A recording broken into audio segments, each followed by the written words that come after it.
Today we have as panelists the Honorable Patrick Shanahan, Acting Secretary of Defense, and General Joseph Dunford, Jr., U.S. Marine Corps, Chairman of the Joint Chiefs of Staff. I'll forego an opening statement. I know we've already held you up some today, and recognize Senator Durbin. I'll follow the chairman's example. Proceed, Mr. Chairman. General Dunford, your written statement will be made part of the record. The written statements will be made part of the record. You proceed as you wish. Sure.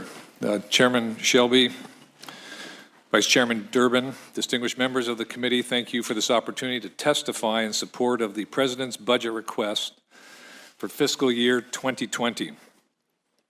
I'm joined today by Chairman of the Joint Chiefs of Staff, General Joseph Dunford, and the Department's Comptroller and Chief Financial Officer, Mr. David Norquist. I must begin by recognizing General Dunford for his more than 4 decades of service. This morning likely marks his last congressional testimony before his retirement. General Dunford, on behalf of the entire Department of Defense, thank you for your gifted and selfless leadership. Simply put, our nation is far safer because of your unwavering dedication, and it has been a privilege and an honor to serve alongside you. It has also been a great privilege and honor to serve alongside all of the men and women of the Department of Defense. And it was a pleasure to work with Secretary Mattis to craft the 2018 National Defense Strategy. Released in January of 2018, that strategy laid the foundation for restoring military readiness and modernizing our joint force for an era of great power competition. I now oversee the continued execution of that strategy, which is the undisputed driver of today's budget request.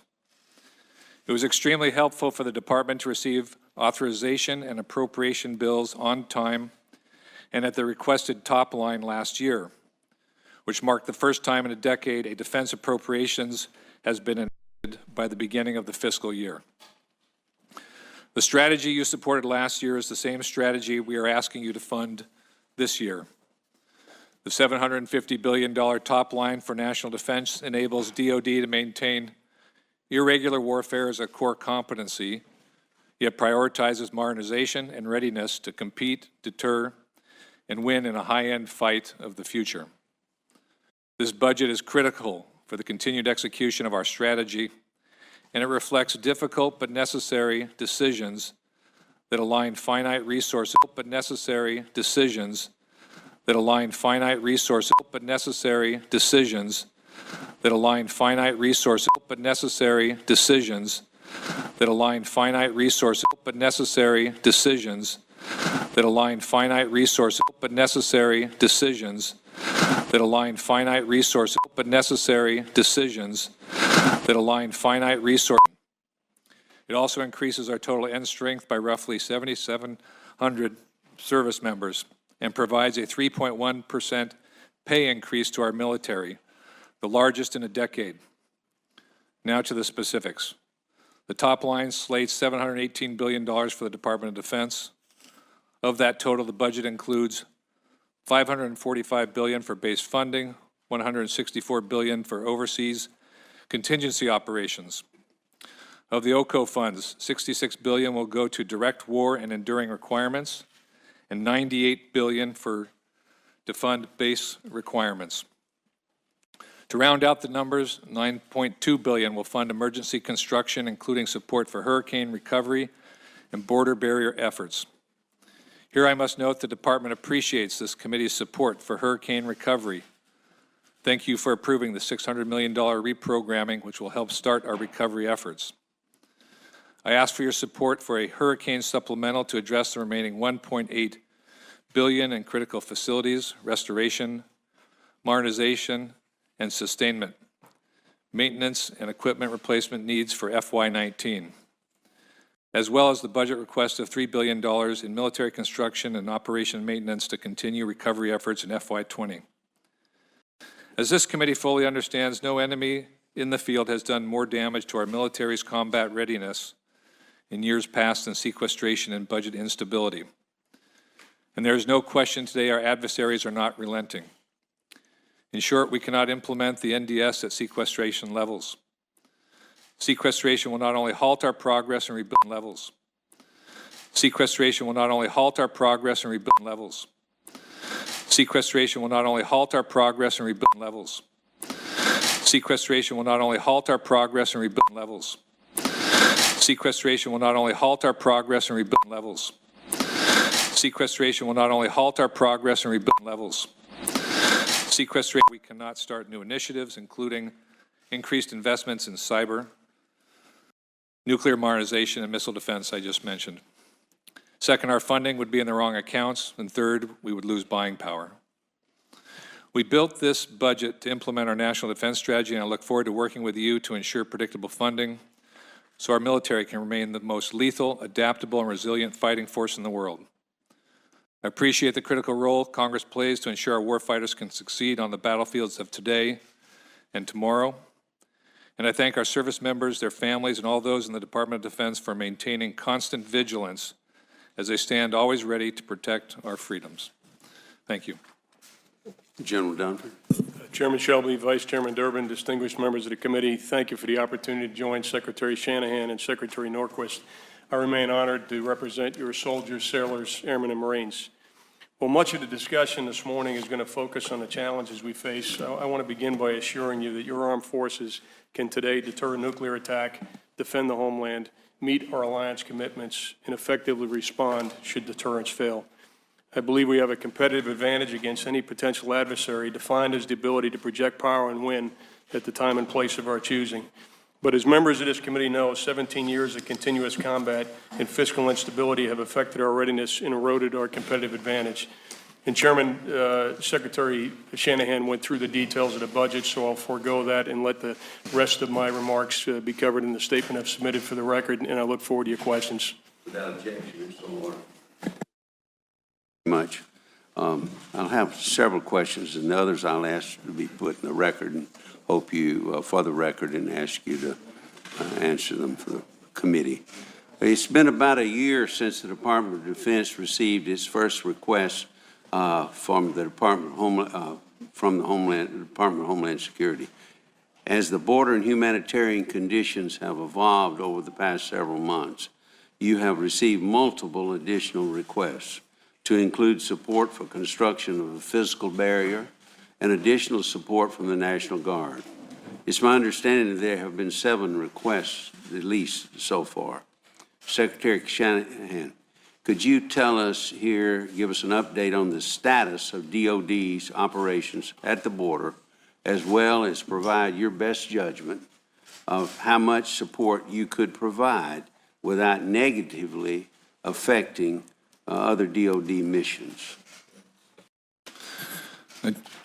Chairman, let me start with characterizing our support to the border in maybe 3 areas. The first being building of the barrier, the second being the request for assistance that you described, and then the capabilities that we intend to enable within the Department of Homeland Security. So in terms of the border barrier itself, the Army Corps of Engineers has a responsibility to build the barrier. We now have on contract sufficient funds to build about 256 miles of barrier. Over the course, just to give you a sense of 256 miles.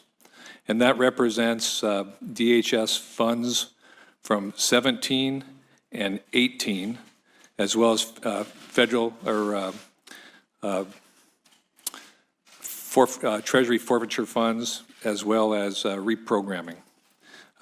How you will see this materialize in the next 6 months is in about 63 additional new miles of wall will come online, so about a half a mile a day will be produced.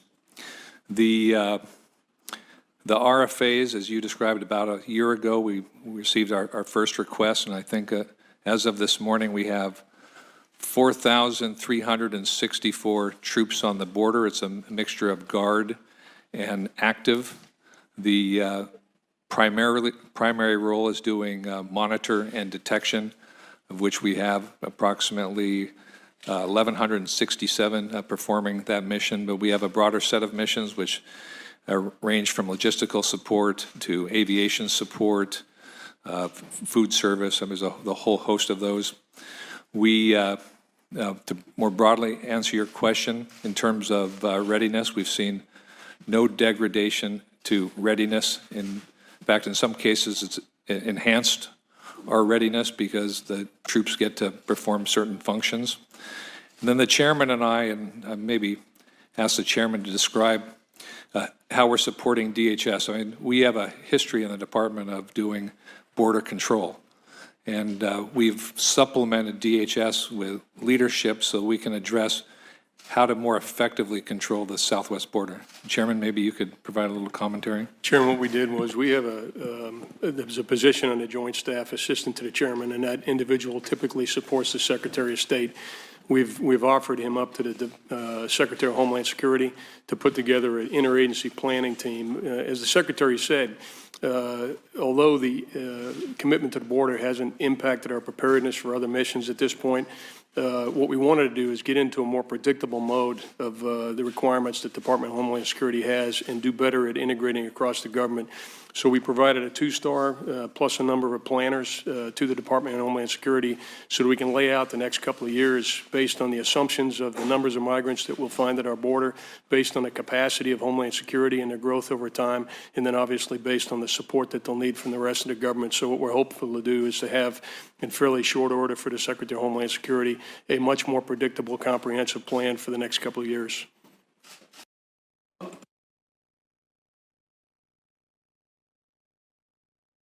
Not reached any agreement on the budget for fiscal year 2020 that would include funding, of course, for the Department of Defense, which is our priority here.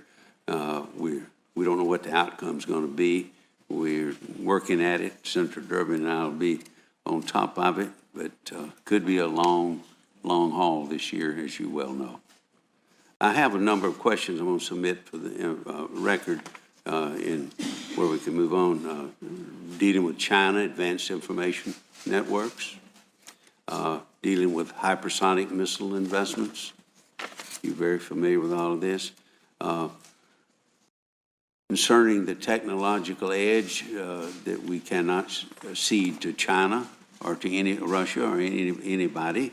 If we do, we do it at our own peril. Do you agree with that, Ms.? And a Space Development Agency on this. We'll get into this too and some questions. Other than that, I want to recognize Senator Durbin. Thanks, Mr. Chairman, and Secretary Shanahan, thank you for being here, and let me join in the chorus of praise for General Dunford. General, thank you for your many years of service to our country. I mean it from my heart. Secretary, we just received last week a supplemental funding request of $377 million to pay for the last year's involvement of the Department of Defense and the Southwest Border Mission. It's very clear this mission is going to continue into the next fiscal year. So why is there nothing in the President's budget request to continue funding this mission? This was the essence of the comment General Dunford was making. We really need a more formalized plan, and I'll be working with Acting Secretary McAleenan to ensure we identify the appropriate resources so that we can sustain the appropriate level of effort. There was a statement that's been made publicly by Department of Defense and others about a clear line of demarcation between the mission of the Department of Homeland Security and the mission of the Department of Defense. Yeah. The longer this Southwest Border mission continues, the line of demarcation starts to blur in terms of where we're drawing a line saying this is not a military responsibility, this is law enforcement, immigration, internal security responsibility.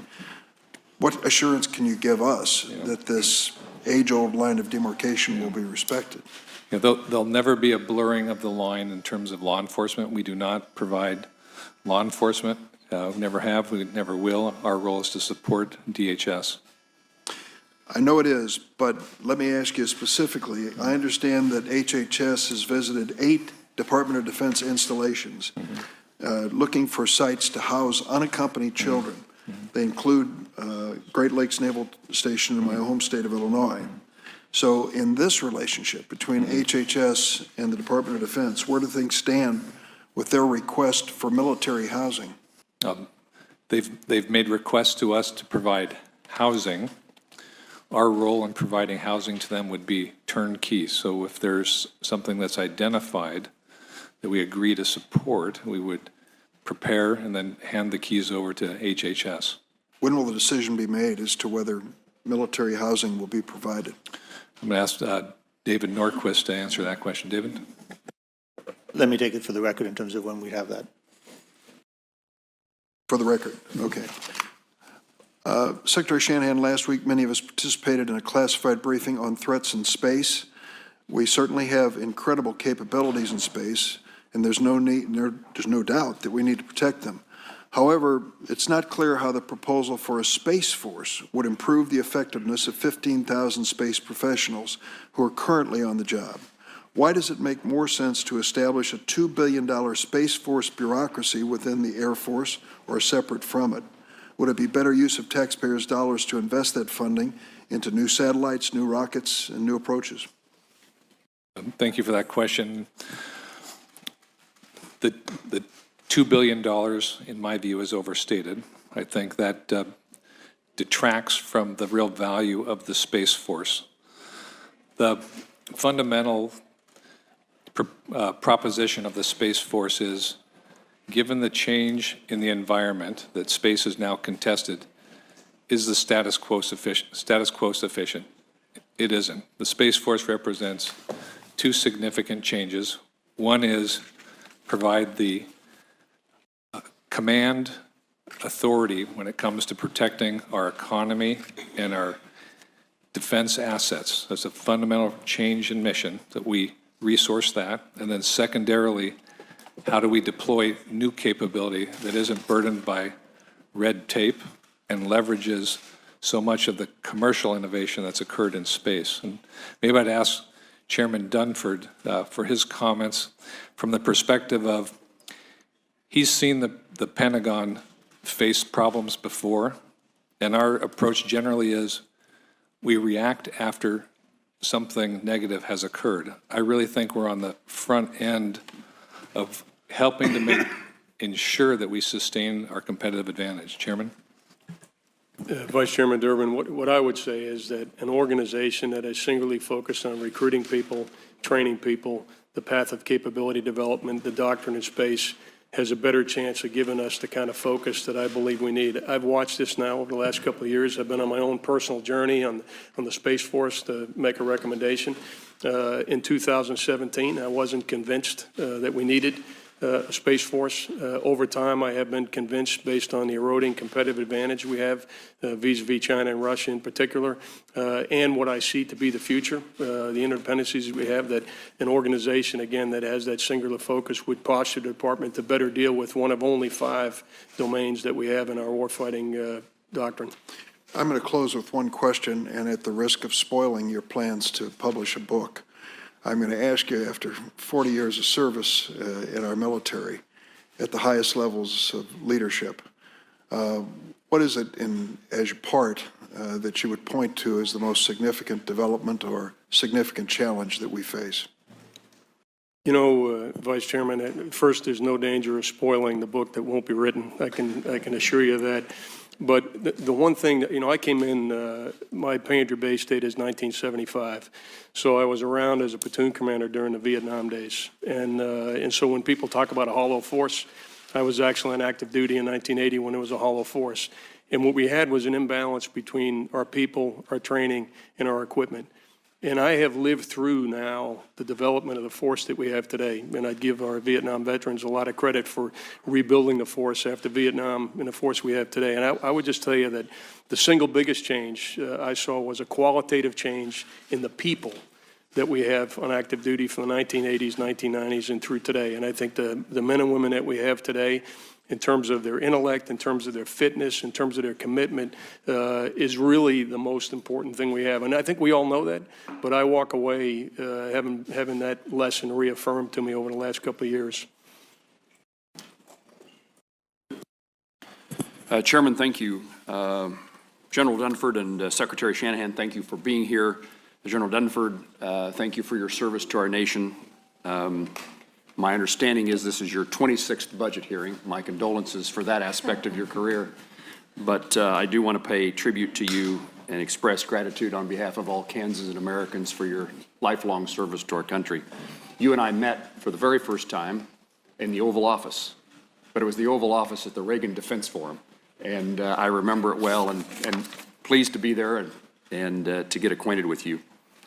I want to ask my question, if I have time for more than one, I want to ask at least my first question to the Secretary.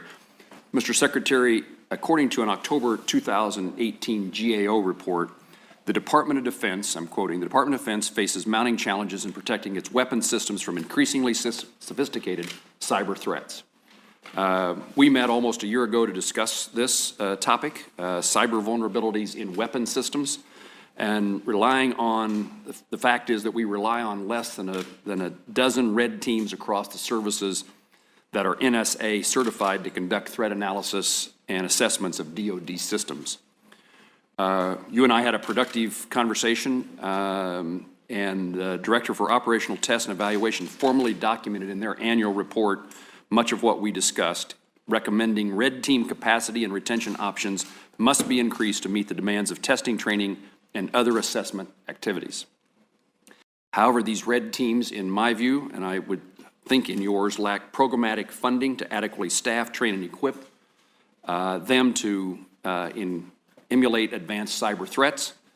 And as you know, DOT&E has sought increases in red team capacity in the past, but the construct does not exist to appropriately program those resources. So, Mr. Secretary, would you support investing in red team integrated capabilities to ensure programmatic funding for personnel training and cyber ranges and tools for the red cyber team community? And in addition, would you support a scholarship for service program like the National Science Foundation to create cyber warrior pipeline through universities to direct and employ scholarship to this service? Senator, I would support all those efforts. The comment that I would provide along with this is our biggest challenge with the red teams is keeping the people. They are so talented and in such high demand that we really get out recruited. So, you know, anything we can do to generate capacity is extremely critical. And as you know, these red teams parachute, if you will, into different installations and conduct these attacks so we can assess the vulnerabilities. So we have red teams, but in addition to that, at a department level, we've taken a risk-based approach to identify what are the most critical risks, and then how do we deliberately mitigate those as a complement to those red teams? Well, Mr. Secretary, your comment, your return comment to me allows me to highlight the National Guard's role. Mm-hmm. I would indicate in Wichita, Kansas, our National Guard, Air Force National Guard unit is a red cyber team and is certified. And it is an aspect that I think sometimes is forgotten, in which you have men and women serving in careers outside the Guard who then devote their time and energy inside the Guard, and it allows them to have experiences both places and income from the private sector that augments the opportunity for the active military to attract and retain those individuals. We've found, particularly in the area of cyber, in the Guard, a tremendous number of people that are working in the industry, and it's also a real source of innovation for the active. I also want to raise one more topic. I don't have a clock in front of me, but I assume I'm still within my 5 minutes. A concern worth examining is that when a cyber vulnerability is found, who's responsible for the fix and mitigation? What entity then comes and says, this is what we're going to do, and is responsible for the outcome? There, as you can imagine, in the department, we have, just put it in perspective, 3 million endpoints. So when we talk about vulnerabilities, you know, the network is extremely large and complex. So there's a variety of responsibilities across the organization for identifying those and retiring those risks. So there's not a singular organization that has responsibility. I think our focus has been to elevate the responsibility of everyone and then change our policies to be that the network now is going to become zero trust. So we assume that it's always under attack, and we're changing our procedures so that we can authenticate anyone who's on the network and authenticate all of those devices, because I think just relying on someone to police it, doesn't give us the comprehensive coverage that we need. Mr. Secretary, thank you. General Dunford, thank you. Senator Leahy. Thank you very much, Senator Durbin and Chairman Shelby. Thank you, Acting Secretary Shanahan, and of course, General Dunford. I know this is your last appearance here, and I thank you formally on the record for that. I intend to be speaking at greater length on the floor of the Senate, praising you. I won't do that here because I don't want to embarrass the heck out of you in front of everybody, but I think you've been an example of what our military should be and our people in uniform should be, and I'm proud that my youngest son wore the same uniform but didn't have all these stars on the shoulder. Acting Secretary Shanahan, I have serious concern with the President's proposed border wall and his use of a national emergency declaration to fund it. I think it's an end run around this committee and the Constitution because the power of the purse is in the Congress. It's especially offensive the President wants to raid funds that this committee has voted for to other projects that would support our service members and their families in military missions around the world. We thought that through, got a bipartisan vote to support military around the world. I don't think DOD should be canceling important support facilities such as schools and medical clinics, important to military spouses and children, to fund this pet proposal. If the department decides to cancel projects that we've given funding for so they can go to the wall, I support those projects. Don't expect me to support them a second time around. We have to make choices here all the time. And if I'm voted for a project and then it turns out the Department of Defense isn't going to spend it, even though they requested it, is going to go to the wall.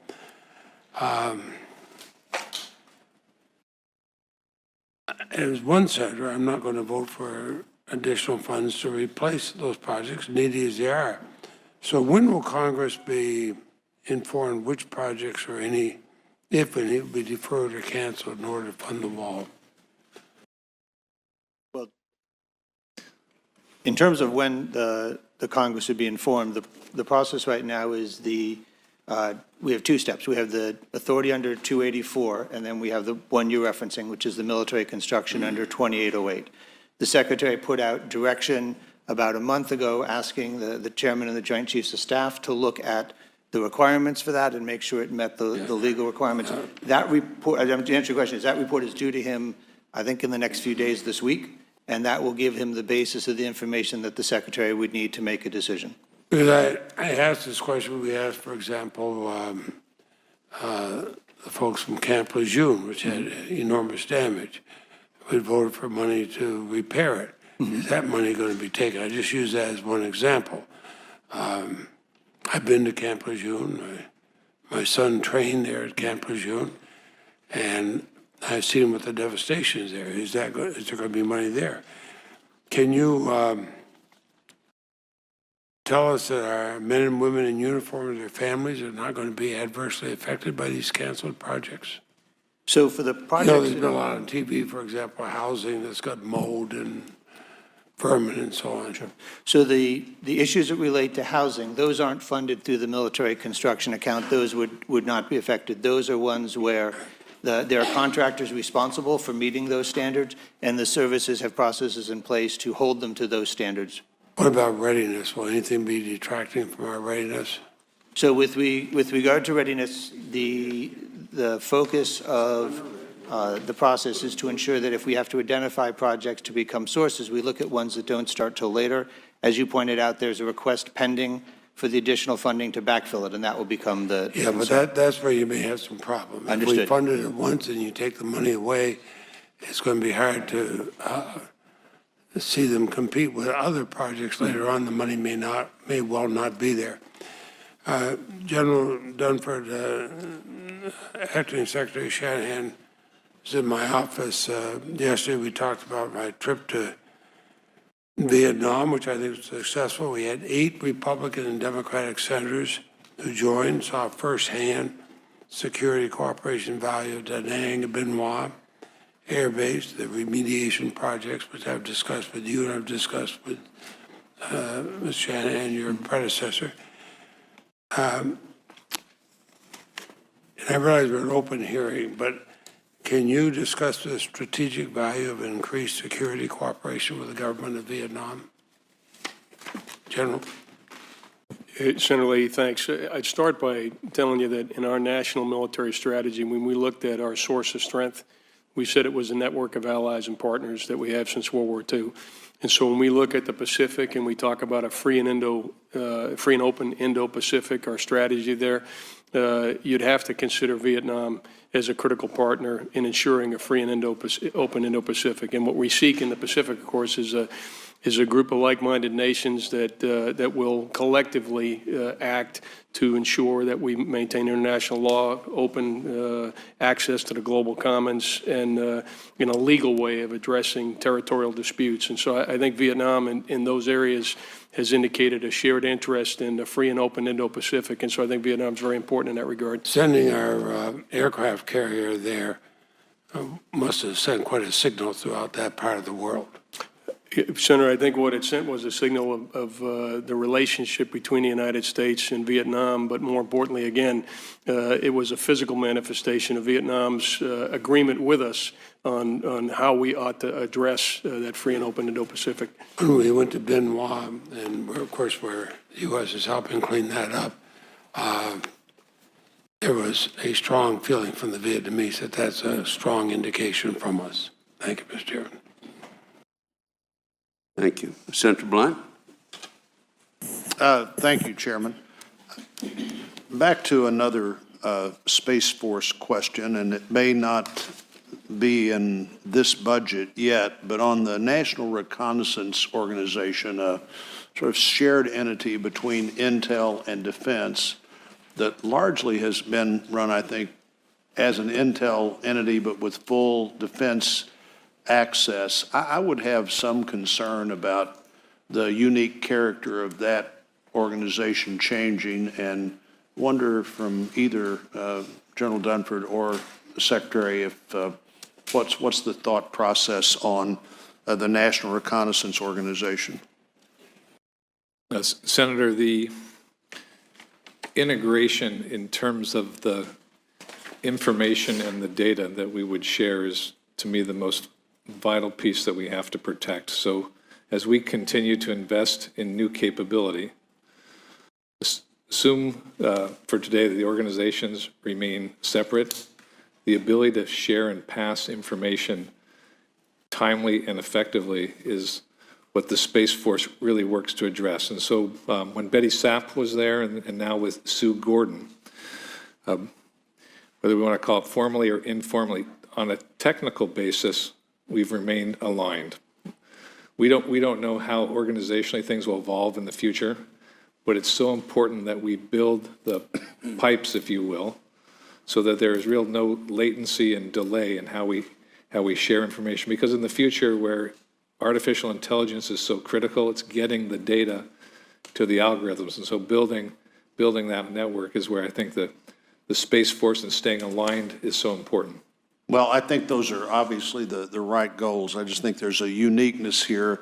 I don't know, General Dunford, if there are any Title 10, Title 50 issues that get more confused if it goes under a new entity, either the Space Force or any of the defense unique components, but that would be one of the concerns I have as well. Senator, I think one of the reasons why we left this to a later discussion is for the very reason you talk about. First of all, if you just start here with Congress, the oversight committees are different and the funding streams are different when you talk about Title 50 money and really the funding streams that go to NRO. But I would emphasize to the Secretary, that's the way I think about it. And we have over the last few years, built an integrated operations center. So we have shared situational awareness. We have shared, operations and support. And I think, I share the view of the Secretary that whatever we do, we just need to achieve that end state. That's what's most important.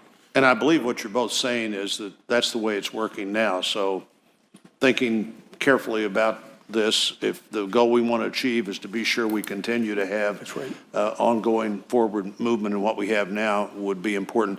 I'm left to vote just as Senator Moran was asking his questions about cyber, and I don't want to be too redundant here, but I have two questions about cyber. One is the authorization for cyber offense, relatively new, about maybe a year ago, maybe a little more, maybe almost two, but relatively new. And anything you'd want to say about that, and anything that this budget does that impacts your ability to recruit our cyber personnel would be interesting to me.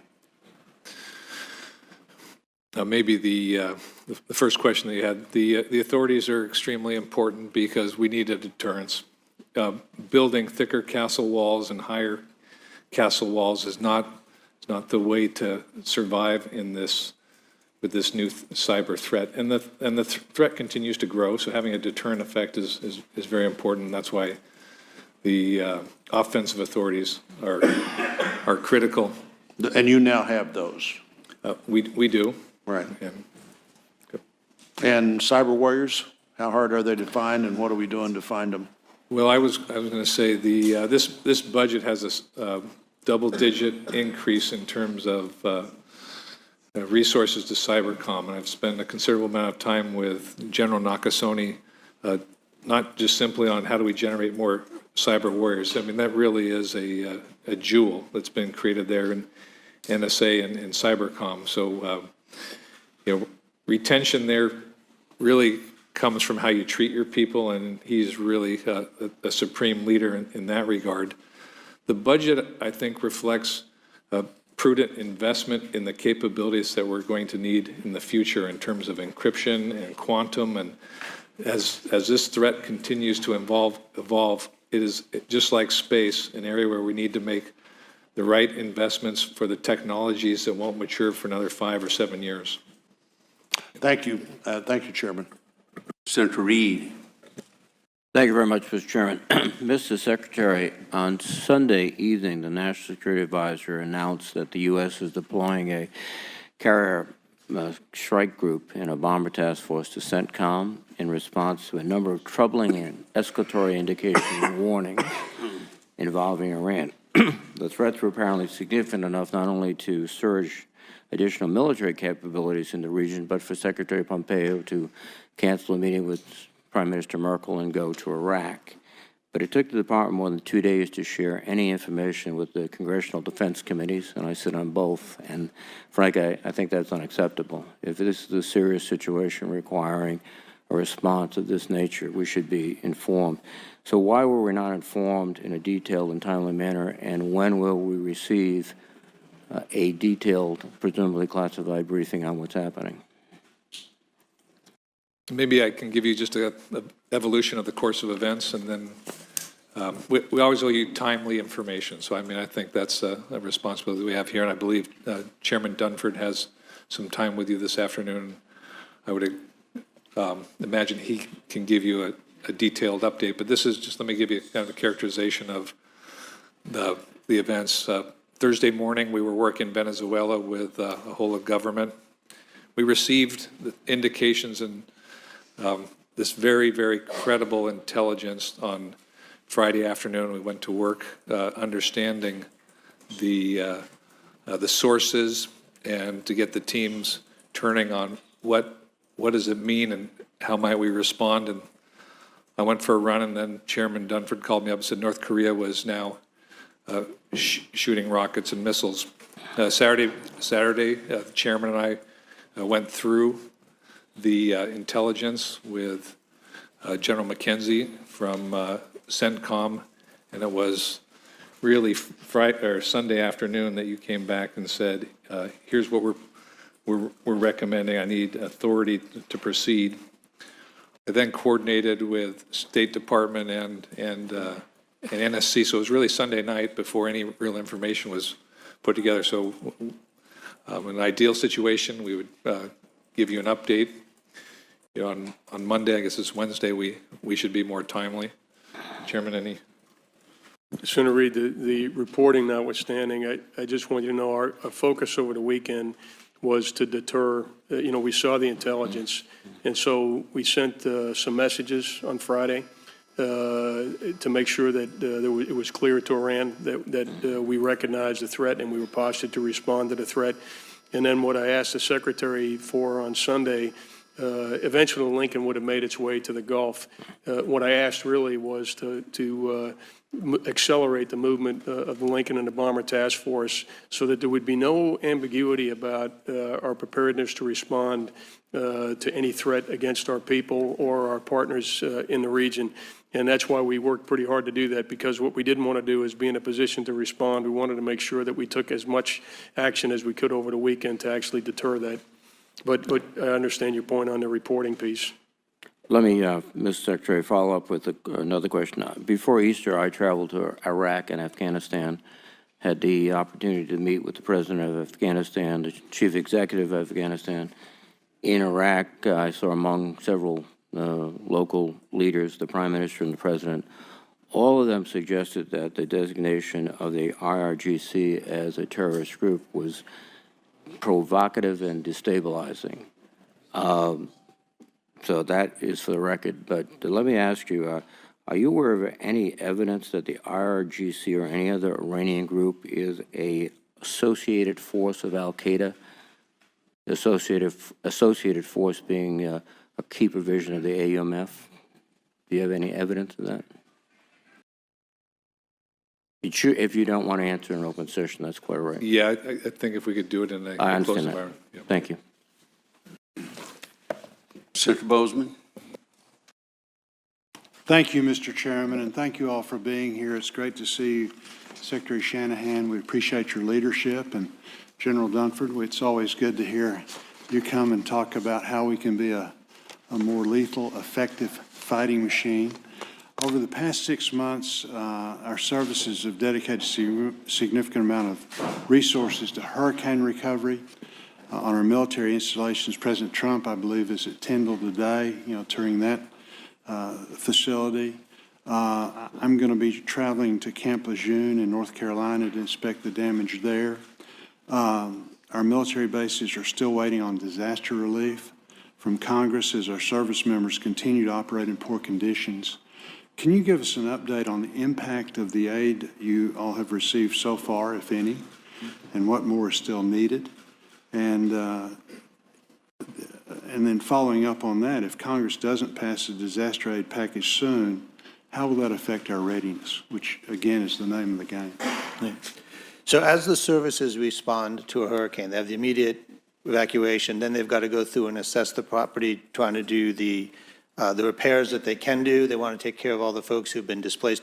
All of these consume resources that were not originally programmed for that purpose. And so when Congress provided the support, when this committee in particular provided support for that reprogramming for both the Air Force and the Marine Corps, that allowed them to continue those operations because there's only a limited amount they can take from others, from the other accounts.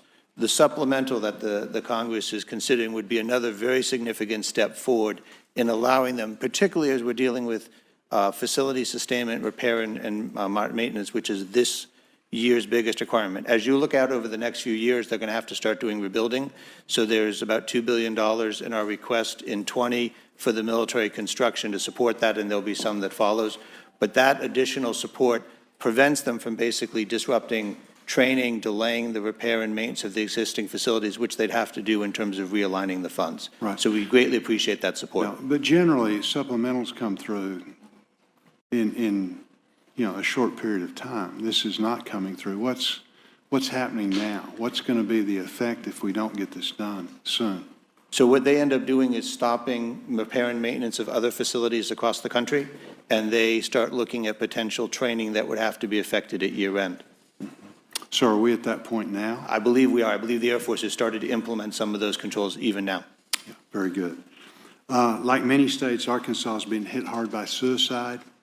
Service members, veterans, military families have all been victim. It's a top priority, certainly, of all of us at the committee. I assume it's the top priority at DOD. As Acting Secretary of Defense, how are you working together with Secretary Wilkie to spearhead the Veterans Wellness Empowerment and Suicide Prevention Task Force? And do you have any updates for us? As for the task force, I don't have any specific updates on the task force itself. The integration of the department, how we transition people between the DOD and the VA is critical. That's a high priority area for Secretary Wilkie and ourselves. The collaboration is vital, but also the work that we do in the department. And second, I'll ask Chairman Dunford just to provide a perspective on what's changed over his career, because I think he's got some unique insights. But in the department, we've fundamentally deployed forward more mental health professionals.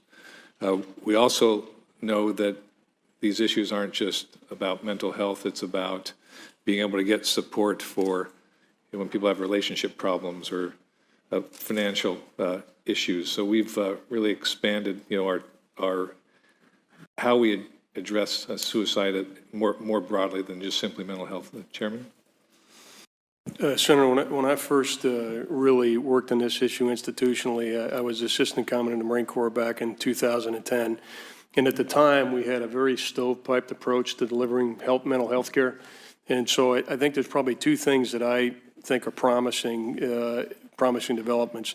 The first is the multidisciplinary approach to healthcare. And now when an individual seeks help, it's not a point-to-point. They see the psychiatrist, that doesn't work. They see the psychologist, that doesn't work. They see a social worker, that doesn't work. There's a multidisciplinary approach where an individual is managed by a team that has the appropriate skills to deal with that individual's problem.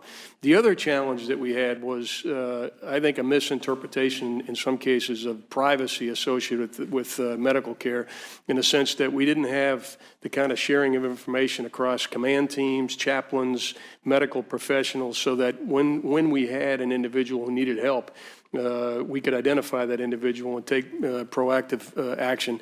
And I think those two things are among the promising initiatives, but I don't think any of us would say we're complacent with where we are, either with mental health as a whole or specifically with the scourge of suicide.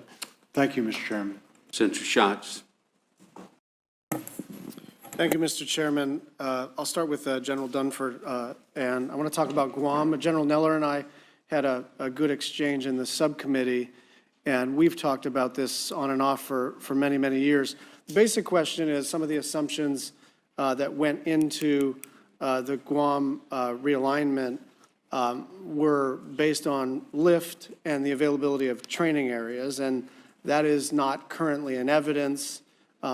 And I'm wondering whether the department is considering reevaluating the plan, understanding that we have a ironclad commitment to the government of Japan to follow through on our promise, but we don't have an ironclad commitment to do it stupidly. And if the purpose of having Marines forward is to have them ready to fight tonight, but they got to wait for lift from San Diego or Honolulu, then it really defeats the purpose and starts to look like an illogical plan. I'd like you to comment on that. Senator, I would. In fact, probably just by coincidence, the Secretary and I are meeting today at 1600 on this issue, and I think there's really three main areas, and I think General Neller's probably talked about it. We have the aviation laydown, we have the infantry laydown, we have the artillery laydown, and there are challenges with the training in all three of those areas, and so we do have some things to discuss with the Secretary today. So as we move forward, as you say, the posture that we have, I make one key assumption, that it will be decades as we implement the DPRI, and we want to make sure we're going to do it right. So we'll talk to the Secretary about those two issues today. But I think your characterization for the members is fair. Two key assumptions. These go back to 2008, 2009. One was that we would have, when we moved significant forces down to Guam, that we would have training areas down there for the infantry forces that would be there. We haven't developed the access to those training areas as fast as we want. And of course, given the challenges we have in the Pacific, mobility remains a challenge, and we've got to look at increasing the capacity of our mobility in the area. But I can assure you it has the attention of the Secretary and I, and Secretary Spencer, Secretary of Navy, has had, I know, a number of conversations with the Secretary as well. Yeah, maybe, can I just make one sure, comment go on ahead, this? This is really evolved out of the National Defense Strategy with the focus on China. And we're very cognizant of the decisions we're making in terms of construction, because they'll last 30 to 50 years. And so the timing isn't coincidental. We just recognize now, before we go make these investments in construction, let's finalize on what's the most effective use of these resources. Absolutely. Let's stay in the Pacific. Admiral Davidson's plans for the Indo-Pacific rely, at least in part, on maintaining access to the compact states, Micronesia, the Marshalls, and Palau. What are we doing to help state and interior extend the agreements which expire in 2023? I'm not current. I'll take for the record in terms of what we're doing there. The value of, like the Marshall Islands and Kwajalein are immensely important as we develop our missile defense capabilities. Working with Admiral Davidson to, just like the previous question you have, what is our thinking around where we want to put sensors? And as you know, the importance of these contributions to their GDP is very significant. Right, but state has to get on this because 2023 is coming up, and obviously the Chinese are doing their influence campaign, which has to do as much with sort of geopolitics and an investment strategy as anything else. So if you, I will take that for the record. But next question, back to Tyndall. The Air Force goes through a strategic basing process, and what we're hearing, and I don't know that it's true, but what we're hearing is that there's a plan afoot to move to change Tyndall from an F-22 base to an F-35 base. And my question is, A, is that true? B, if so, is this going through the regular order within the Department of Defense and within the Department of the Air Force? Is this sort of flowing through the regular strategic basing process? Because just to be totally blunt, what we are hearing is that this is more of a political process that that is being fed from the White House down through the department, and that makes it more difficult for us to find our enthusiasm to fund this. And I'll add one last thing. The base was flattened. There's another base 50 miles away. This is, according to the department, the 9th most vulnerable base or installation in the United States to severe weather. And now, at least apparently because of a political commitment, we're looking at spending billions of dollars to rebuild an Air Force base 50 miles away from another Air Force base, both of which are vulnerable to severe weather. So can you reassure us that this is being done on the level? I'll reassure you on the level in terms of rebuilding Tyndall. I mean, what does that mean? I'm asking whether this is going. Hold on. I'm asking whether this is going through the strategic basing process in the regular order, or is this coming from the White House? Right. On the F-35, I'll have to go back and look at it. This is a new development to me in terms of a basing decision on the F-22s versus the F-35. I do know that we want to preserve our presence in Florida because of the value of the test range where we conduct, all these flying missions. And you don't think you could fly from the base 50 miles away to use that test range? I'll get with Dr. Wilson and understand how she made that basing decision. Okay, I'll take that for the record, and I'll take that as you're not sure whether this is being done through the regular order or not.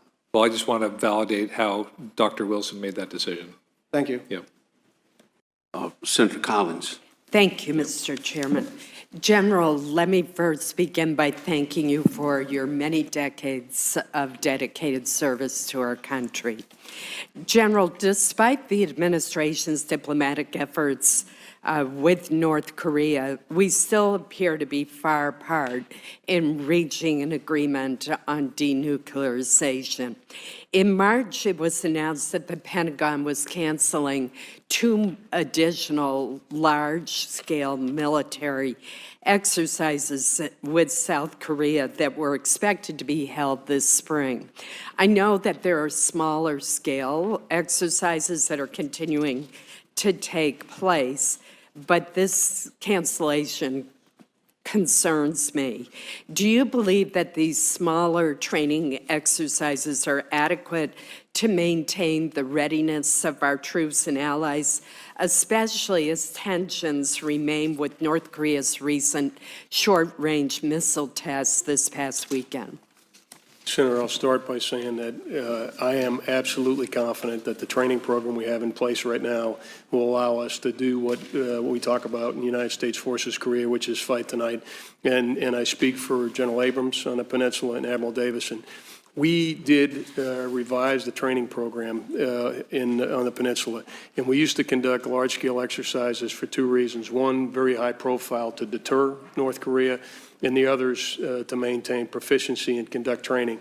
We have found other ways to do the training, and we've gone through each and every mission essential task of U.S. Forces Korea and Combined Forces Korea and put together a new program that's focused on the mission essential tasks and with admittedly a smaller profile in terms of deterrence to support the diplomatic track. But I would tell you, I am completely confident right now that the program that we have in place between exercises and training will allow us to maintain proficiency at the right levels. Let me turn to a different issue. Many of us, in light of the Air Force's testimony last year, were surprised to see funding for F-15EXs in the budget. That seemed contradictory to what the Air Force said that it needs. Are you concerned that allocating funds to fourth-generation fighters, the F-15EXs, will prevent the Air Force from buying a sufficient number of F-35As needed to get to a 50% fifth-generation fleet in time to meet the threats from Russia and China? Well, Senator, it's a great question, and this is an issue I looked at pretty hard. There were a number of variables that went into that decision. If I could, I'd just walk you through those and then answer the question about the F-35 ramp specifically. First, how much money we were going to spend overall on tactical aviation. Second, how many platforms we needed to have, capacity of the total fleet. Third was how much ordnance of what type we had to carry. And then the F-15C, which was not going to make it past the mid-2020s. And in our competitive area study, so this was a joint study, this wasn't a programmatic decision, this supported the Air Force's decision. We looked at a mix of fourth and fifth generation aircraft during that period of 2025 to 2035 to be the right mix of aircraft because of the way that the F-15EX could complement the fifth generation fighter. So we felt like a fifth generation, fourth generation mix would allow us to meet the war plan requirements. And by the way, we'll still be buying F-35s as fast as we can. Thank you. Secretary Shanahan, last weekend, nearly 700 rockets were fired by militant groups in Gaza into Israel, which demonstrates the continued importance of the United States and Israel working together to deploy a multi-tiered missile defense system. We have put year after year after year with the support of virtually all of this committee, under the leadership of our chairman, significant resources behind programs such as Iron Dome, Arrow, David Sling. Do you see opportunities to increase our missile defense cooperation with Israel?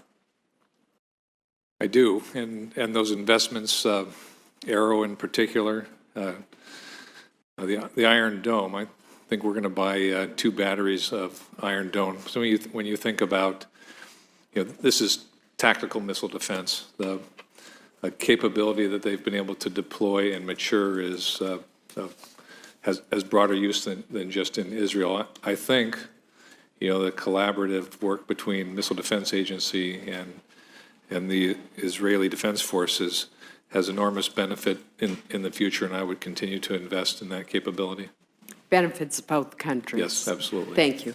Thank you, Mr. Chairman. I have additional questions which I'd like to submit for the record. Thank you, Senator. Senator Feinstein. Thanks very much, Mr. Chairman. And gentlemen, I'd like to talk a little bit about the nuclear provisions in the budget. Excuse me, I have a cold. As you know, the New START Treaty limits both Russia and the United States to 1,550 deployed warheads atop, excuse me, 700 deployed launchers. It's my understanding that both nations have met the treaty's limits in February of 2018 as required by the agreement. A CBO report in February estimates that the United States will spend $494 billion on nuclear weapons from FY19 through FY28. That's an increase of $94 billion, or 23% from the CBO's previous 10-year estimate of $400 billion, which was published in January of 2017. Now, the President's budget contains $10 million to finish production of a low-yield variant of a submarine-launched ballistic missile. And in 19, we appropriated $65 million for the program. The budget also includes $5 million to study the development of a new sea-launched cruise missile. The nuclear modernization continues. The request includes $2.2 billion for the Navy program to build 12 Columbia-class ballistic missile submarines, and the Air Force is seeking $3 billion to continue development of the B-21 Raider, and $713 million for the long-range LRSO program, and goes on and on. We are at our limit under the treaty, and my understanding is that the President has an interest of beginning some negotiations with both China and Russia. And my question is, where are we going with the nuclear program? The monies are so increased now that what they project to me is that there is a new interest in going beyond the New START treaty level. And I'd like to ask if you would be willing to engage in some conversation on that subject. I'm from the generation of the Daisy, if you remember, and at the very end of World War II and all that happened and all the fears, and have some concern that we go back to the kind of nuclear development that becomes easier and easier to use. Senator, I'd love, Chairman, I'll tag team this, but maybe I can answer your question in kind of three segments. Fine. Arms control is vital. I mean, the New START treaty expires in February of 21, and we need to continue to make progress on that. The provisions of the treaty allow for an extension up to 5 years, so there's a backstop, if you will, if we don't make the progress to that February 2021 timeline. The New START treaty does not address new capabilities. So when we look at the weapons, some of the new weapons Russia is developing in their modernization program, we still have to address those. More broadly, though, we do need to deal with arms control. And when we put those original treaties in place, there wasn't a China who was making a significant investment in nuclear weapons. The unfortunate situation is that the life of our existing nuclear triad is becoming obsolete. We're at the end of life. And without the certainty of some of these treaties, now is the time we have to be making investments to do the modernization. So when you look at nuclear capabilities as being the #1 modernization effort of Russia and what the Chinese are doing, now is not the time to unilaterally disarm. So Both we and Russia, I don't mean to interrupt you, but Right, no. we're constrained at that number of 1,550 That's my understanding. and applying it. Right. And that will be the case Right. into 2021, if Right, I understand that. Chairman. Senator, they're really an important point. First, I understand your concerns, and I would just say that, number one, the capabilities that we're fielding and the doctrine that we have is to reduce the probability for the use of nuclear weapons, and we do that informed by Russia. And as you know, we've now had 3 nuclear posture reviews across 2 administrations that have had very consistent findings in those recommendations. And by and large, with the exception of the low-yield missile that you mentioned, there's been consistency across all 3. You mentioned the 1,550, but there's also 2,500 non-strategic weapons that the Russians maintain as well. And when we look at Russian doctrine and we look at capability, we do, and I won't take too much time now, but we do see scenarios where the Russians believe that they may potentially be able to use those non-strategic nuclear weapons in Europe and then put the United States in a position where we only have an opportunity to respond with either strategic nuclear weapons or not respond at all.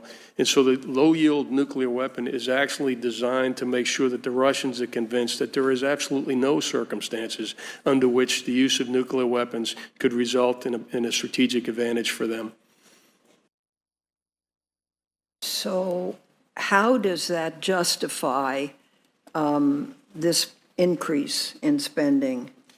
The $2.2 billion for the Navy program of the Columbia-class ballistic missile submarines, and the Air Force $3 billion, and $713 million for the long range, the LRSO, and the Minuteman III.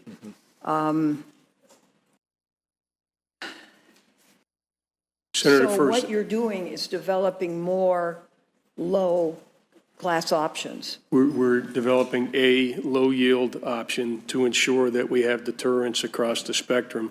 But I would just, to put the cost in some context, again, we're implementing the results of the nuclear posture review at the peak for the most important mission in the department, which is to deter a nuclear war. At the peak, it'll be about 6%. So that's the peak of procurement.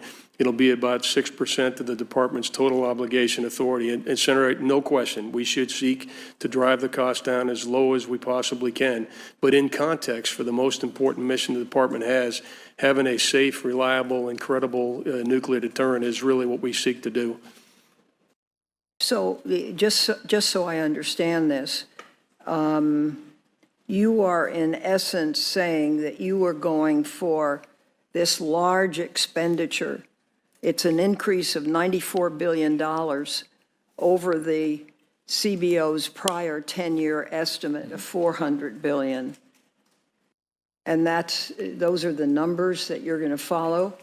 It's going to be that kind of an increase? Senator, I'm not able to talk to the CBO's numbers there. The percentage I just gave you of our total obligation authority is an accurate number, and I'd be happy to take for the record the baseline that CBO is using and what they're basing their projections on. But what I can assure you is that this program is the one that has been supported again by 3 nuclear posture reviews in a row and by delays in modernization of the nuclear enterprise that we should have started this decades ago.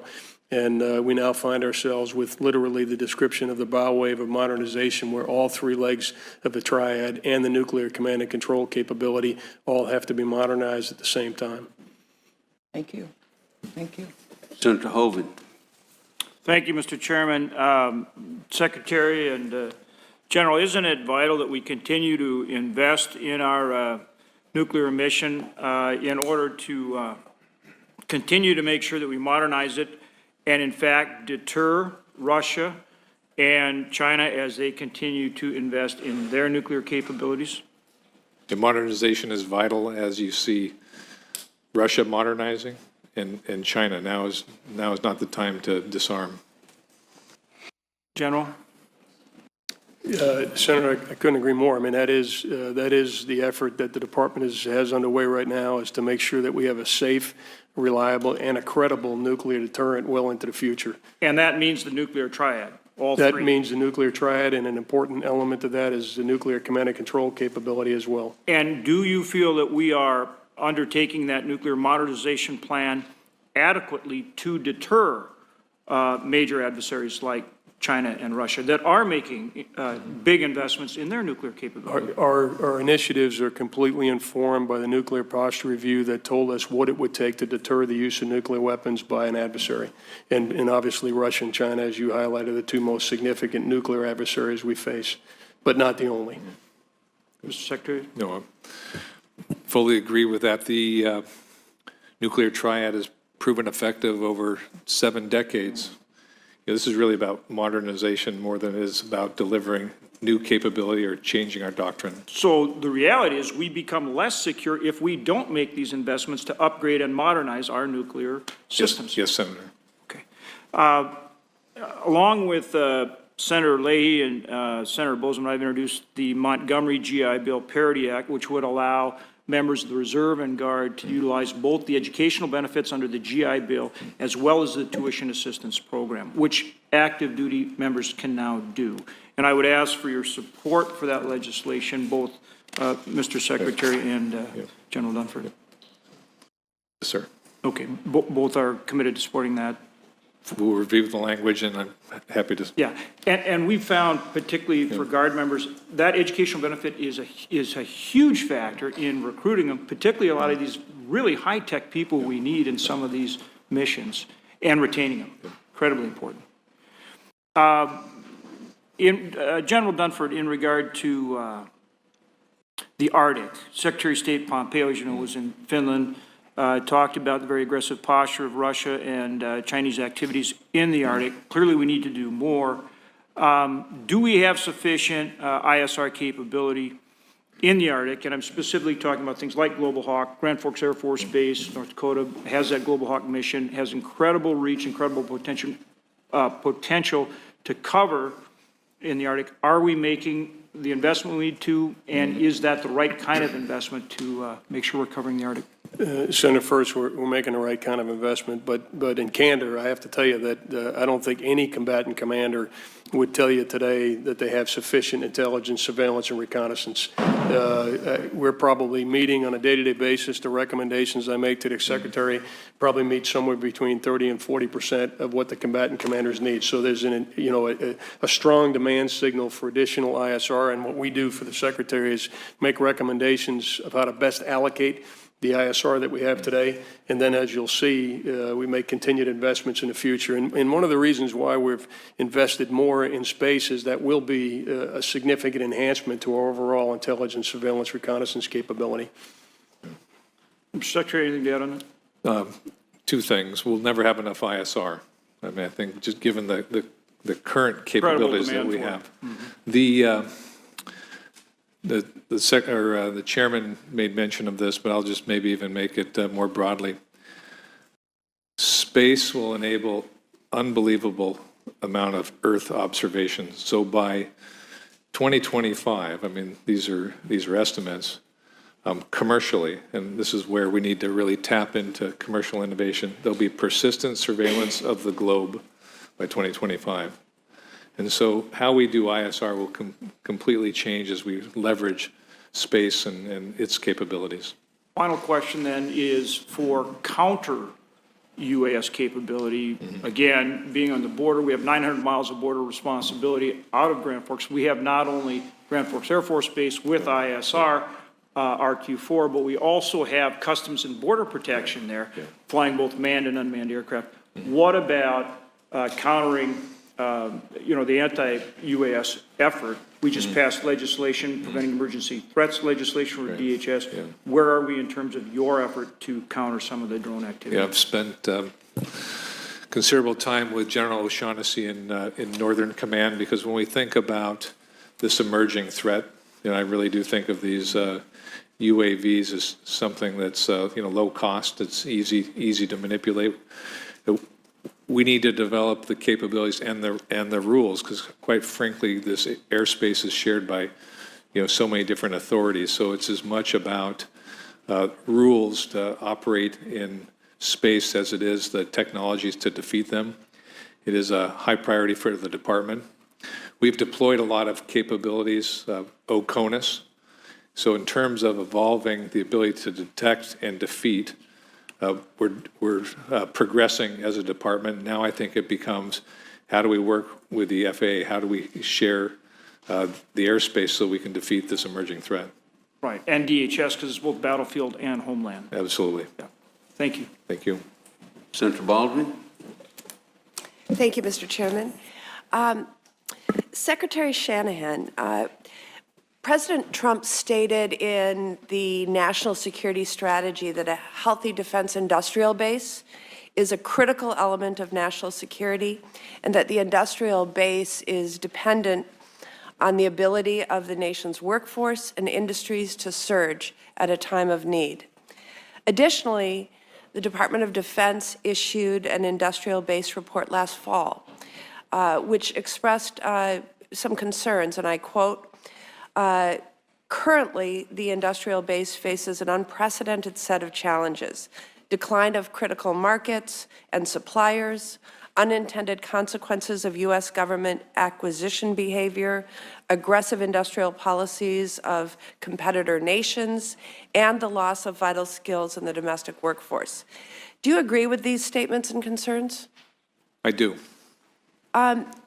If I too believe that a solid industrial defense base should be a national priority, and from both an economic and security perspective, I think we can no longer afford to be dependent upon foreign suppliers for critical defense components. However, as we've been having our subcommittee hearings, the services have testified in support of budgets and acquisition plans that perhaps give short shrift to this national priority and the administration's focus on supporting a healthy U.S. workforce as a national security priority. I know from my own Wisconsin experience that these workers are patriotic Americans who believe that their work in the industrial base is a service to their country. So, Mr. Secretary, can you commit to working with me to support policies, strategies, and solutions that both strengthen the industrial base and national security, and particularly those that support American workers? Senator, happy to do that. Maybe I can just comment on the report you referred to. There was a classified annex to the report that we put forth, and in that classified annex, we identified the risks, and as you highlighted, some of them are capacity that's overseas that we need to move onshore. Some of it identified where we have only a single source of supply, where we have to find another source. And we also found companies that were underinvested and didn't have the investment capital to replace old infrastructure. That classified annex, we identified the most significant risk, and then we've put money against those items so that we can actually address some of those shortfalls. I recognize the importance of our workforce. Be happy to work with you. Great. And thank you for pointing out the annex. I'll look forward to an opportunity to review that in more detail and continue the work together. General Dunford, is it accurate to say that the mission of the 5,200 service members in Iraq is to train and work with Iraqi forces in the counter-ISIS mission? That's partially accurate, Senator. The most important thing that we're doing in the region is conducting counterterrorism to protect the homeland and protect the American people. But part of our mission in doing that is to enhance the capability of the Iraqis to consolidate the gains that were made as we cleared ISIS over the past 2.5 years. Yeah. So not Iran, in other words. Are you aware of any evidence that would make Iran or the IRGC an associated force of al-Qaeda? Senator, we probably couldn't talk about that in this venue. Okay. I'll try another question. Secretary Pompeo went to Iraq to discuss a new threat stream from Iran. it seemed to me, at least at first glance, to be a completely separate bucket of threats from the ISIS threat and counterterrorism threat that our current military mission is addressing under the 2001 AUMF. Can you say anything about this new threat stream from Iran and whether you would view it in the same bucket, if you will, that the 2001 AUMF would cover? Sure, Senator. I don't view that threat stream as being the same as ISIS, but our posture in the region has been to deter Iran really going back to 1979. And so when Secretary Pompeo raised the visibility of the threat streams that we had seen really intensify late last week, what we were attempting to do, both with the movement of force elements that the Secretary approved and the public messaging, was to deter any potential action by the IRGC or Iran as a whole. While on Iran on this topic and the IRGC, General Dunford, were you consulted prior to the administration designating the IRGC as a terrorist organization? Senator, I had an opportunity to provide military advice. And did you agree with this designation? Senator, if I could, because it's military advice that I provided, if I could provide that I'd be happy to provide that to you, but maybe not in an open venue. What risk do you see the reciprocal response by Iran posing to U.S. service members? We're watching that very closely, and that is what was related to the threat streams that we started to see last week. And again, what we're trying to do is mitigate that risk with a very effective deterrent posture as well as messaging. Right. Thank you. Thank you, Mr. Chairman. What would the effect be on the military if we went back into sequestration? I think it'd be devastating. You agree with that, General Dunford? I do, Senator. Based on this conversation, it seems like the world's still a pretty dangerous place, right? It's certainly my judgment that it is, Senator. Okay, let's talk about Syria. The Syrian Stabilization Force, how's that coming, General Dunford? Senator, it's coming along well in terms of the tasks we're trying to provide, as you know well, and we appreciate your help in this regard. We're training the Syrian Democratic Forces. We have sufficient U.S. and coalition forces right now to perform that mission, and the State Department has taken the lead on developing governance in those areas that have been cleared of ISIS as well. Well, I think you've got a great plan, and to our allies, if General Dunford or others ask you to help, please say yes, because Europe was ravaged by ISIS attacks emanating from Raqqa, Syria, so it's your fight too. So I'm hoping that our European allies will invest in the stabilization force, not only for our Syria's protection, but for their own protection and ours. Idlib, President Trump said in September 2018, a tweet, President Bashar al-Assad of Syria must not recklessly attack Idlib province. The Russians and Iranians would be making a grave humanitarian mistake. Take part in this potential human tragedy. Hundreds of thousands of people could be killed. Don't let that happen. Do you agree that should still be our policy? It is still our policy, Senator, and I think you probably know Secretary Pompeo is meeting with Foreign Minister Lavrov twice in a period of 7 days, and I know that'll be part of his message. Yeah. So are you concerned about increased military activity by Assad against the people of Idlib? We have in recent weeks seen increased activity around Idlib. Okay.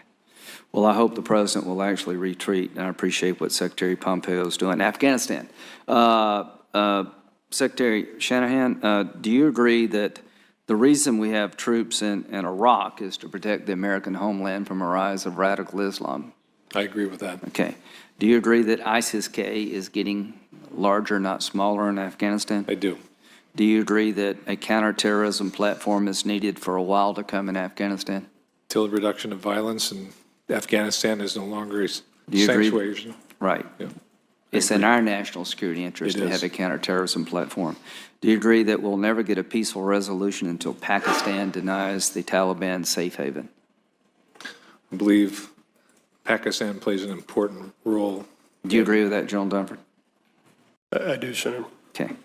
Libya. Is it the policy of the United States in Libya to support a peaceful resolution of the dispute, not a military solution? Correct, that's the policy. Is that true, General Dunford? It is, Senator. Are we picking one side over the other? No. Do we still support the UN-recognized government? We support a diplomatic solution to Okay. Libya. I would recommend that you have the president or someone call the Prime Minister of Libya to let him know that the Haftar phone call was not picking sides. Do you agree that would be smart? There's been confusion? Yeah, communication is vital. Okay, good. You agree with that, General Dunford? Yes, Senator. Okay, we're almost done. Iran. If they restart their nuclear program, reprocessing, would you consider that a threat to the United States? Of nuclear fuel?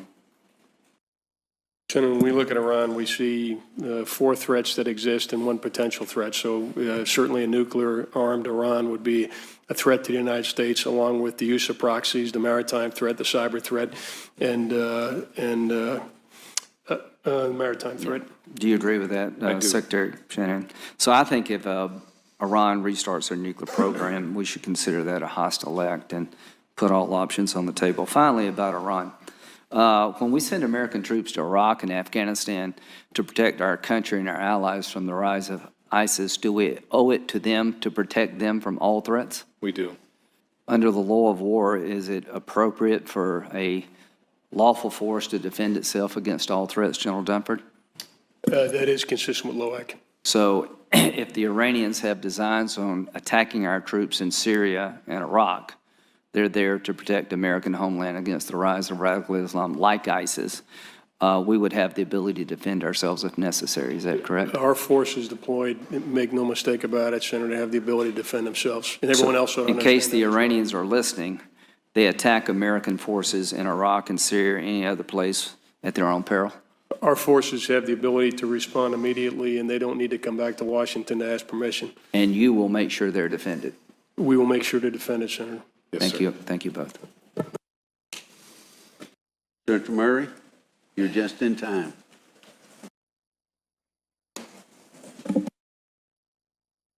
Thank you. Apologize, Mr. Chairman, and I know you've all been here for a while, and just wanted a chance to ask you a couple of questions. Mr. Secretary, thank you for meeting with me yesterday. I wanted to ask you about the military sexual assault issue. We chatted a little bit yesterday about that, but the results of the new report really is disturbing to me, and the department's survey found that more than 6% of women service members have been sexually assaulted. When you include the men, that translates to about 20,500 service members who have been assaulted, and I have long pushed, as you know, the department to do more and have advocated for additional funding, new programs, including legislation to create the special Victims Council program. You know, for years we have heard from the department that the services have this under control, everybody's doing the right thing, but I just can't sit here today and continue to read these reports and say that I have confidence in the department's ability to put an end to this abhorrent behavior. So I wanted to ask you how you are going to address this problem. And what, you know, what the military is going to do. I mean, we keep hearing from everyone, you said it to me yesterday, leadership and all this, but it's not working. Senator, first of all, thank you for the time yesterday, because I did a little homework between our meeting. I want to talk about that homework, just so I can put some context or to dimensionalize the situation, then talk about the actions that we're taking.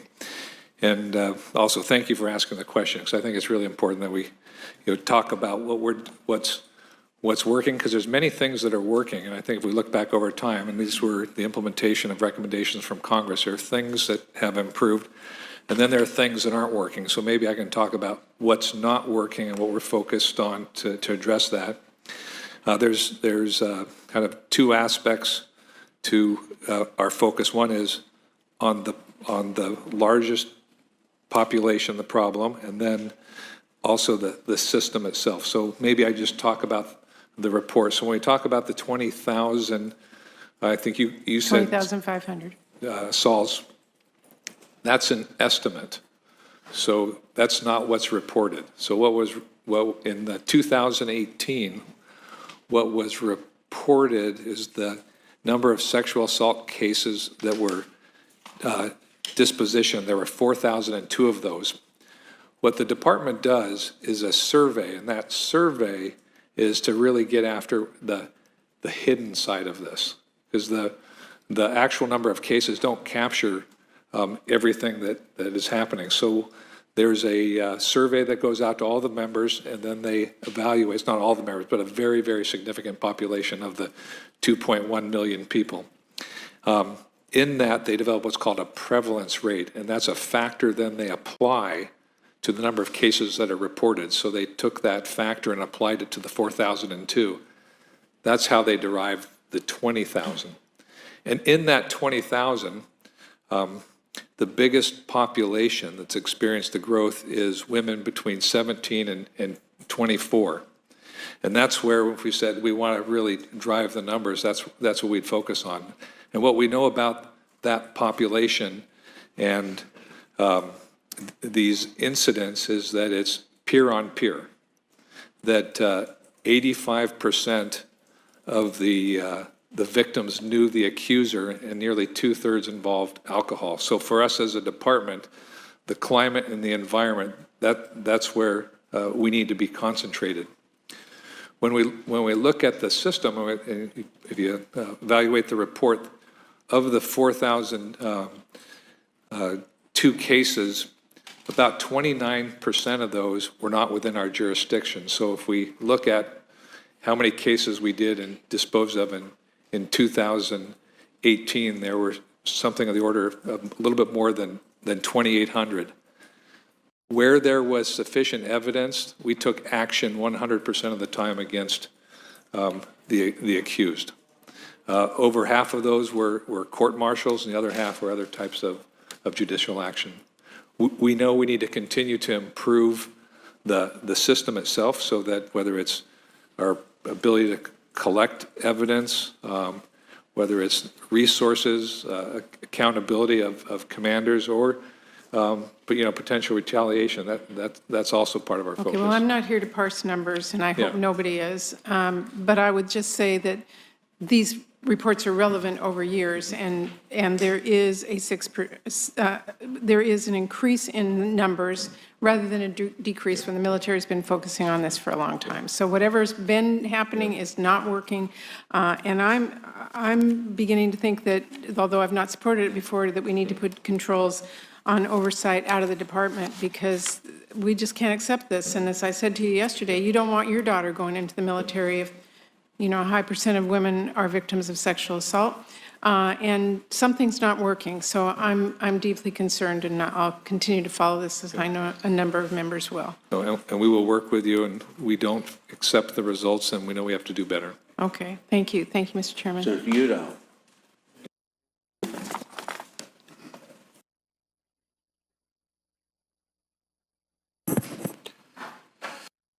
And thank you both for your service to the country. The most recent quadrennial defense review finds that near peer competitors, nations like China and Russia, are the top national security priority. This committee will need to find a way to pay for a huge increase in spending coming in the 20s to replace aging legacy equipment across the branches, including our strategic forces. And since 2001, we have spent trillions on wars in Iraq and Afghanistan. One analysis found they have cost over $5 trillion, more than $23,000 for every American taxpayer. Those forever wars have helped put us in a huge budget hole. During this time, China and Russia have been watching our capabilities and working to meet or exceed our comparative advantage. Do you still agree that those near-peer competitors are our biggest national security threat? It's simple, kind of yes or no answer. Yes. Yeah, General Dunford. Yeah, yes, Senator. Yeah, and while some in the administration are talking about inserting the U.S. military into at least 2 new additional conflicts, referring to Iran and Venezuela. The U.S. is still involved in Afghanistan 17 years later. The president has said that great nations do not fight endless wars. That's his quote, great nations do not fight endless wars. Senator Paul and I have introduced legislation to honor those who fought and to bring our troops home. Do you anticipate U.S. forces coming home from Afghanistan anytime soon, or are we looking at an indefinite garrison-type situation? How would you explain our current policy and the conditions for U.S. withdrawal to the American people in a clear and simple way? Our current policy remains the South Asia strategy. Our best chance for peace, and this is probably the best in 40 years, is taking place right now. I would say our policy is to fight and talk. We're fighting the Taliban to pressure them into a reduction in violence. Which we've been doing for a long, long time. We have been. I think we're making progress. Yeah, well, I think the numbers are that they control half the country right now. The critical population areas, they don't control. I want to change territory with them. I think the areas where we have presence is of greater value and importance to the Afghan people. Yeah. Senator, if I could address this, I don't think anybody would want to withdraw our forces from Afghanistan or the broader Middle East more than me. But I will share with you the advice that I've provided now to 2 presidents. We have significantly reduced our commitments in Afghanistan. When I commanded in Afghanistan, we had over 100,000 Americans. We had another 30,000 NATO forces. We're down to about 15,000 Americans and 7,000 NATO forces. It's my judgment today, based on the threat from South Asia, that we need to continue to put pressure on those terrorist groups or they'll pose a threat to the United States. I know it's frustrating to you and the American people for us to be there for such a long period of time. It's just my judgment right now that the conditions for a complete withdrawal aren't there. The conditions for continuing to decrease our presence in the region as we have and increase the responsibility of, in this case, the Afghan forces to provide security for themselves, I think we can expect that to happen. And I would echo the Secretary, while I'm not anything other than realistic about the current negotiations we have in a peace process, it is the first time in many, many years where we've had some opportunity now to pursue a peaceful resolution to the war in Afghanistan. And at the end of the day, I don't believe there is a military solution. And I think we'll need to maintain a counterterrorism presence as long as an insurgency continues in Afghanistan. Yeah. Mr. Shanahan, you recently said, and I quote here, Mr. Secretary, we really need to get back to our primary missions and continue to generate readiness, end quote. Your statement echoes General Robert Neller of the Marine Corps when he warned that a series of, quote, unplanned and unbudgeted tasks that included deployment to the border where there is no emergency constituted a, quote, unacceptable risk to Marine Corps combat readiness and solvency, end quote. Would you both agree that it would be better for military readiness and defense budgeting to keep our troops and DOD funds out of the highly charged political controversy about border security and immigration policy? Yeah, let me just address my quote. My quote was, working with Chairman Dunford, we want to enable DHS to be able to manage their situation so that we don't need to provide continuing support. General Neller wrote a memo that said, unless certain funds are provided to him, he'll have to backfill them himself. And his message there was really around hurricanes, not around deployment to the border. It wasn't having any impact on him. We do need to solve the situation at the border. I mean, it's a humanitarian issue, and it's also a security issue. And the sooner we address that, I think the better off we'll all be. General Dunford, do you have a comment on Senator, that? the politically charged environment that you speak about aside, I'll just speak about it from an apolitical military perspective. We've had an historic role in supporting civil authorities in the Department of Homeland Security specifically. It goes back many years. Certainly, we would want that capacity that we backfill to be smaller than it is right now. DHS has some legitimate shortfalls. The Secretary and I have both visited the border. It's very clear to me that right now the Department of Homeland Security does not have the capacity to do their job. What I can assure you is 4 things. 1, everything that our men and women are doing on the border is legal. Number 2, they have the proper training, they have the proper equipment, and they have very clear instructions about what they're doing, and I'll continue to make sure that that's the case. From a border perspective and being a border senator, I mean, I don't feel that Mexico is our enemy.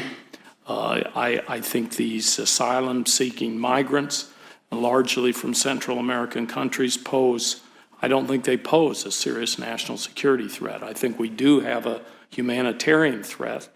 We should be focusing on that and really come to the table and talk about that. But I really think you all should be focused on our national security threats, which we have many. And there are some out there that are talking, at least you aren't doing that here today, about getting us into other wars. So that's where I'm coming from. Really appreciate your testimony today, and thank you very much for your service. General, just for the record here, tell us again what, in your judgment, what would happen in Afghanistan if we made a precipitous withdrawal? Senator, there's about 20 groups in the region that I would describe as violent extremist groups. A handful of those groups have clearly demonstrated the intent to attack the homeland and to attack American citizens. I firmly believe that the pressure that our counterterrorism efforts have put on those groups over the last years have prevented another 9/11. Difficult to prove, but from the time I've spent in Afghanistan, I have been a commander there, and I am confident. And if you want to think about this in terms of term insurance, once you stop paying a premium, you no longer have insurance. And what we are doing in Afghanistan today, in my judgment, is a commensurate level of effort to the threat. Thank you for your appearance, Secretary General, before the committee. We also know that I, along with others, are going to submit additional written questions for you, and we'd hope you'd respond to them within 30 days. Subject to that, the Defense Subcommittee will reconvene in a closed session next Wednesday, May the 15th at 10 a.m. to receive testimony from the U.S. intelligence community. This committee is recessed. Thank you.